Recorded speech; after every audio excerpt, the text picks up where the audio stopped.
Les données aux pauvres, on accueille quand même Alain Duhamel, les prétendants 2007. Sur la Marseillaise. Alain Duhamel. Bonsoir. Merci d'être là. Avec un livre où vous balancez, une fois n'est pas coutume. On va tout de suite évacuer le sujet qui fâche. Ségolène Royal. Elle n'est pas... Pardon ? Pas le bouddhiste. Non, pas le bouddhiste. Ségolène Royal. Elle n'est pas dans votre livre. Non.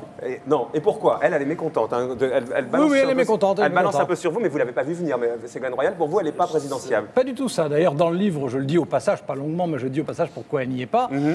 L'objectif du livre, c'est d'essayer d'évaluer les chances, les qualités et les défauts de ceux dont, à tort ou à raison, je pense qu'ils ont une chance d'être jusqu'au bout candidats. Elle, pour vous, pas du tout. Et je ne crois pas qu'elle sera la candidate vous persistez, ou vous le signez. Candidat du Parti Socialiste. Mais je peux me tromper. Mais je ne crois pas. Elle dit que vous êtes limite machiste. Oui, enfin, elle dit j'observe Alain Duhamel avec ses critiques, ce qui est amusant, c'est ce qu'il prononçait les mêmes à l'égard de François Mitterrand en 1935, quand il soutenait Giscard en 81. Absolument. Vous remarquerez que c'est un peu contradictoire ce qu'elle dit. À la fois, il dit ça parce qu'il est machiste et en même temps, il disait la même chose de Mitterrand. Donc vous n'y croyez pas de Ségolène Royal ? Je ne disais pas du tout la même chose de Mitterrand, soit dit en passant. Donc vous n'y croyez pas du tout à Ségolène Royal, pour commencer ? Je pense que Ségolène Royal est une femme qui a des qualités politiques, qui est une femme qui a de l'intuition politique, qui est une femme qui a le sens du moment, ce qui est assez rare en politique, pas mal. qui est une spécialiste de la communication politique avec ce que ça implique d'artifice.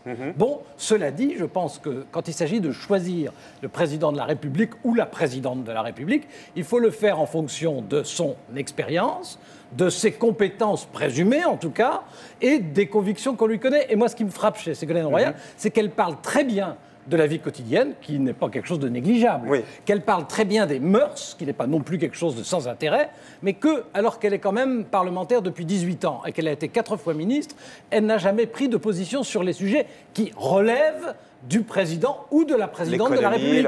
C'est le contraire, par exemple, de Michelle Bachelet, qui, elle, a été ministre de la Défense, ministre de la Santé. Vous voulez dire qu'elle a été crédibilisée là-bas au Chili ? Bon, je pense qu'elle n'y a pas été de façon totalement désintéressée par le plus grand des hasards. Très bien. Il me semble qu'elle n'avait pas prévu d'y aller avant. Alors, vous parlez de Jacques Chirac, on va les prendre les uns derrière les autres et puis vous pourrez réagir. Sur Jacques Chirac, vous n'allez pas avec le dos de la cuillère. Vous dites, par exemple, il ne serait naturellement pas raisonnable que Jacques Chirac brigue l'an prochain un 3e mandat. Âgé de près de 75 ans, il pourrait difficilement prétendre incarner l'avenir de la France. Depuis l'accident vasculaire cérébral qui l'a contraint à une hospitalisation d'1 semaine à l'hôpital du Val-de-Grâce en septembre 2005, son âge l'a brutalement rattrapé. Donc le même argument que Jospin, il est vieilli, il est usé, etc. Ça n'a pas porté chance à Lionel Jospin avec qui vous avez écrit un livre. La différence, c'est que moi, je ne suis pas candidat, donc ça ne pose aucun problème. Mais ça a été mal ressenti par les Français. Je dis les choses comme je les sens. Je pense que ça serait du gâchis pour tout le monde, pour lui aussi, d'ailleurs. Mais pas qu'en raison de son âge, en raison de son bilan. Vous dites que le président de la République parle beaucoup moins bien de la France que ne le faisait le général de Gaulle, Valéry Giscard d'Estaing ou François Mitterrand. Vous dites même qu'il n'a pratiquement pas de sujet sur lequel il n'ait pas changé d'avis. En politique économique et sociale, il a tout proposé, tout récusé, tout employé, tout rejeté. Il varie comme ses prédécesseurs, mais sur un ton si péremptoire que cela se remarque 10 fois plus. Vous l'aimez, lui, apparemment. Oui, enfin, il a en même temps des convictions sur des sujets auxquels je tiens et pour lesquels je le respecte, par le rapport à la xénophobie, au racisme, disons, en simplifiant la République. Là-dessus, il est assez constant. Sur le reste, il est totalement variable et inconstant, oui. Vous écrivez même, on n'imagine pas rédigeant ses mémoires, il n'aime pas écrire, ni entrant dans le club des hommes d'État à la retraite qui se transforme en conférencier. Les discours, c'était pas son point fort. Ça ne l'est toujours pas. Pardon ? Ça ne l'est toujours pas. Il est habillé pour l'hiver. C'est assez curieux parce que je le connais bien, c'est un homme qui est très intelligent, mais qui a visiblement un problème avec les mots. Et les mots écrits et les mots oraux. On a l'impression que dès qu'il doit s'exprimer sur un sujet dont il est quand même le premier responsable théoriquement en France, on a l'impression qu'il bloque. Et donc, il fait un espèce d'énorme effort sur lui-même. En fait. Bonjour, je suis Jacques Chirac. Vous avez remarqué d'ailleurs que quand il parle devant un prompteur, il ne se contente pas de parler, il mime ce qu'il dit. Il lève les sourcils, il baisse les sourcils, il élargit la bouche, il bouge à gauche, il bouge à droite, plutôt à droite d'ailleurs. Alors, des points communs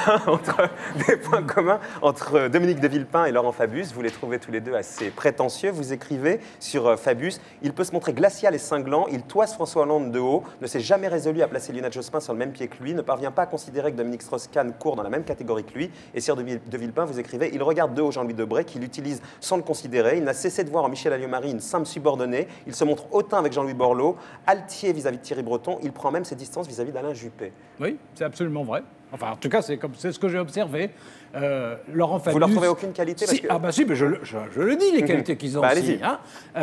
Laurent Fabius, par exemple, c'est évident qu'il a une envergure personnelle. C'est évident. C'est évident qu'il a une expérience personnelle. C'est évident qu'il a des convictions. Ce ne sont pas les miennes, mais il a des convictions. Laurent Fabius, vous dites dans le livre, en même moment, un peu plus loin, vous dites que ses convictions, c'est surtout lui, et puis il s'adapte aux circonstances quand même. Donc des convictions qui s'adaptent au moment quand même. Ce qui me permet de ne pas les partager, comme je vous le disais. Ouais, mais c'est des convictions assez variables. Variables selon les moments. Absolument. Alors, donc vous dites qu'il fait passer d'abord... C'est très simple. Vous parlez du non-référendum, par exemple. Non, mais par exemple, le Laurent Fabius, Premier ministre, pendant 2 ans, avait des convictions et menait une politique très différente de celle qu'il présente depuis 1 an. Vous voulez dire qu'aujourd'hui, il est quoi? Opportuniste, hein?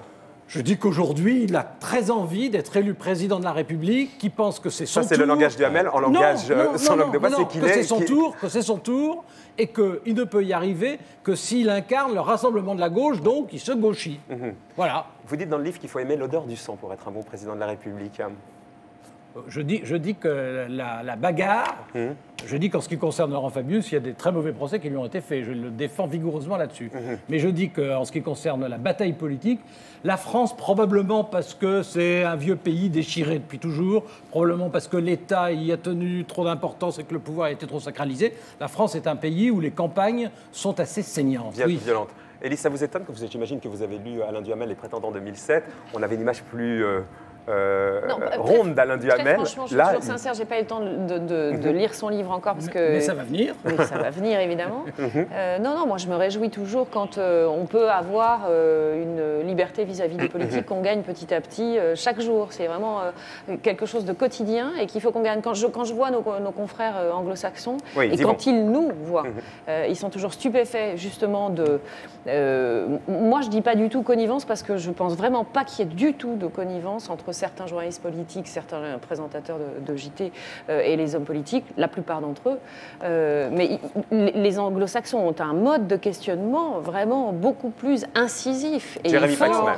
Il faut vraiment... Allez-y, parce que là, vous êtes en train de dire qu'Alain Duhamel, quand il pose des questions, est beaucoup plus rond. Non, mais attendez, moi je me suis retrouvée aussi dans l'interview du 14 juillet, j'en parlais avec Guy. Ce sont des exercices qui sont très difficiles. Et bien sûr qu'on essaie de repousser les murailles. Et tous, enfin, je veux dire, vraiment, franchement. Simplement, c'est très compliqué parce que les institutions françaises font que aussi le pouvoir est partagé souvent. Donc c'est vraiment compliqué. À l'écrit, vous pouvez vous lâcher, Alain Duhamel. Non, je ne suis pas d'accord. Quand je parle le matin à RTL, je parle sans note, je dis ce que je pense. Alors, je n'ai pas forcément raison. Mais en tout cas, vous y allez. Mais oui, alors franchement, je ne me retiens pas, d'ailleurs, vous le savez bien. Et je ne suis pas tout à fait d'accord sur la comparaison, bien qu'elle soit tout à fait classique, avec nos confrères anglo-saxons. Je suis pas Attendez.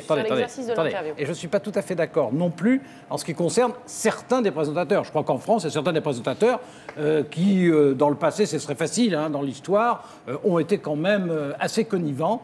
Et en ce qui concerne la façon d'interroger des journalistes anglo-saxons, j'étais assez souvent dans la salle de presse de la Maison-Blanche pour voir comment ils s'y prennent. C'est à la fois beaucoup plus brutal que ce que nous faisons, mais c'est complètement monomaniaque. C'est-à-dire qu'ils sont capables... Ça n'avance pas vraiment. Ça dure 20 minutes, mais ils posent 15 fois la même question. Et à la fin, on n'a toujours pas la réponse. Pour être concret... Je ne suis pas sûr qu'il faille être... Je pensais plus à la BBC qui pour moi reste un modèle.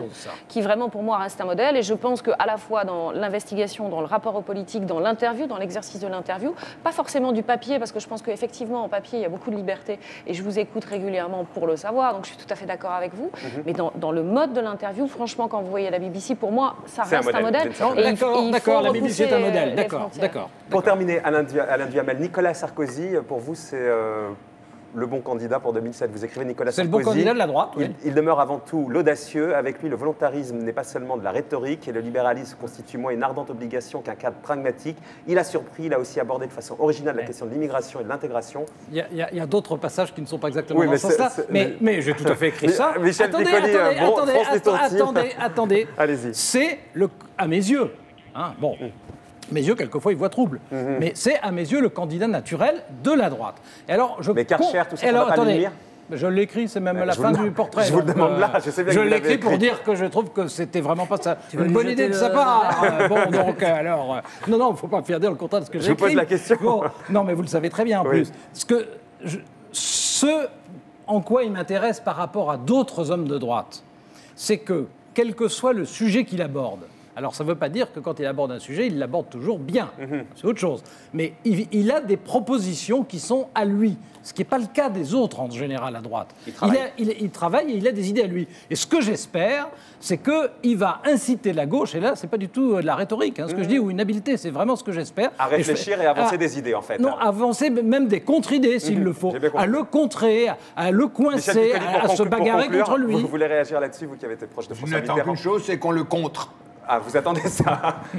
Mais je pense que ça va se produire pendant cette année. Ça devrait. Je pense même que, étant donné son espèce d'excitation personnelle, politique, de futur président de la République, j'ai l'impression qu'il pète les plombs. Il pète les plombs. Allez, on verra. C'est possible.